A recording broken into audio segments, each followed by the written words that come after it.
Fabien Jourdan, bonjour. Bonjour. Vous avez été à l'origine, en tant que maire, de la première journée citoyenne que vous avez créée il y a des années de ça, qui a fait depuis des centaines d'émules.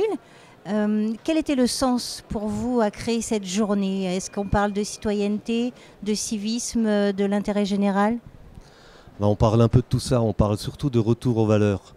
Il était important pour moi en tant qu'élu d'être au plus proche de mes concitoyens. Et être au plus proche, c'est de savoir les écouter et de les entendre. Et dire qu'est-ce que vous avez envie de faire. Et nous, collectivité, on va se placer dans un rôle d'accompagnement. On accompagne les initiatives des citoyens. Peut-être justement, pour vous interrompre, mais Oui. redéfinir ce qu'est cette journée citoyenne en quelques mots. Alors, chaque année, durant une journée, les habitants d'une commune ou d'un quartier se mobilisent bénévolement pour réaliser des travaux ensemble. Ce sont des travaux, somme toute, basiques, mais ça peut aussi être un projet pédagogique, ça peut être de la culture, ça peut être la création d'une pièce de théâtre, des liens intergénérationnels entre des jeunes et des anciens, ça peut être emmener le pain le matin aux personnes âgées, ça peut être tout plein de choses, mais qui sont de l'initiative des citoyens. Et c'est ça qui est important. La collectivité accompagne et le citoyen, il devient acteur. Il n'est pas simplement consommateur comme on le regrette tous, et là il est vraiment acteur. Qu'est-ce qui doit être évité justement pour que ceux qui ont envie de s'imprégner de votre idée la reproduisent, mais sans en faire un gadget, qu'elle perde son âme?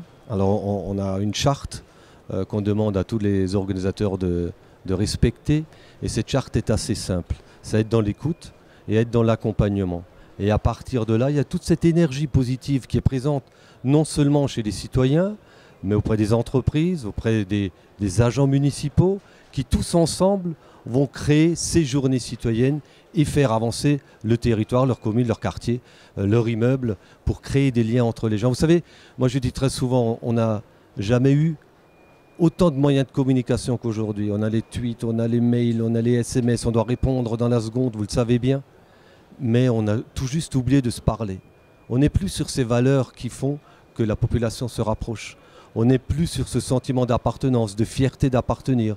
Aujourd'hui, je dois être fier d'habiter ma commune, mon quartier, ma région, mon pays.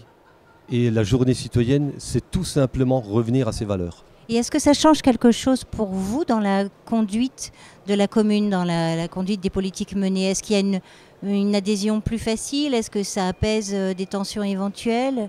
Je vous dirais que ça change tout, parce que c'est un état d'esprit. Aujourd'hui, si je fais de la politique, c'est pour m'engager pour les citoyens qui ont bien voulu que je sois à ce poste-là. Donc j'ai qu'une ambition pour eux, pour le territoire. Il n'y a pas d'ambition personnelle. Et aujourd'hui, les citoyens, ils ont besoin de ça. Ils ont besoin d'avoir confiance en leurs élus, qui doivent être exemplaires dans leur attitude, on le dit assez souvent, mais aussi exemplaires dans les initiatives, être à l'écoute et en proximité. Il ne suffit pas simplement de créer des conseillers citoyens ou d'obliger les quartiers en difficulté de les créer. Il faut les vivre. Et c'est ça la grosse différence. Vous présidez aussi une grande intercommunalité. Quelle autre forme de participation vous avez peut-être instaurée à cette échelle-là, ou vous envisagez de mettre en place? Alors déjà, la journée citoyenne crée des liens entre les habitants, ça on a compris. Les jeunes, les anciens, tous les niveaux sociaux, il n'y a pas de différence. Mais ça crée aussi des liens entre les élus d'un même territoire. Je reviendrai à l'interco tout à l'heure, mais aussi des élus sur tout un territoire français. Aujourd'hui, nous sommes 1200 villes mobilisées dans la journée citoyenne. Et nous avons vraiment ce sentiment de nous sentir utiles pour les citoyens. Ça, c'est du créer. Et au niveau de l'intercommunalité que je préside depuis le mois de janvier, nous avons 39 communes et nous avons créé aussi quelque chose qui est très participatif, qui permet à tous les élus, cette fois-ci, de s'impliquer dans l'organisation de l'intercommunalité. Vous savez très bien, les intercommunalités sont de plus en plus grandes et la place des petites communes est de plus en plus difficile parce qu'ils ne sont pas représentés. Alors vous avez créé quoi? Cette forme d'organisation, c'est quoi? Alors nous avons créé une gouvernance plus horizontale et nous avons créé pour chaque projet important pour notre agglomération des ateliers projets. Et dans ces ateliers projets peuvent s'inscrire non seulement les conseillers communautaires, mais également les conseillers municipaux de toutes les communes. tous ceux qui ont envie de donner, de participer à l'échange, également la société civile par l'intermédiaire des conseils de développement.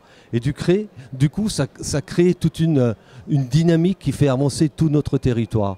Et c'est ça qui est important. Dans le bureau que je préside, je fais participer tous les maires de l'agglomération. Parce que je pense que je ne peux pas gérer une agglomération sans être en proximité avec les maires. Et dernière question, est-ce qu'il y a de nouvelles formes de participation qui vous séduisent ou qui vous intriguent ou que vous voyez émerger et qui vous semblent intéressantes? Toutes les participations citoyennes, dès qu'elles sont positives, qu'on donne la possibilité à tout le monde de participer, me séduit. Quand je parle du service civique qu'il faut aujourd'hui mettre, on est en train de faire un partenariat avec les journées citoyennes pour permettre à tous ces jeunes de s'impliquer, de ne pas être en marge de la société. Mais c'est à nous aussi de faire l'effort de les écouter et de les entendre. Moi, je suis persuadé qu'aujourd'hui, le citoyen, il a juste besoin de confiance et de bon sens. À nous, les élus, de leur prouver que nous pouvons le faire. À l'État, au gouvernement, de nous donner les moyens de les mettre en œuvre. Nous devons tous être dans une co-construction et fierté d'appartenir à ce territoire.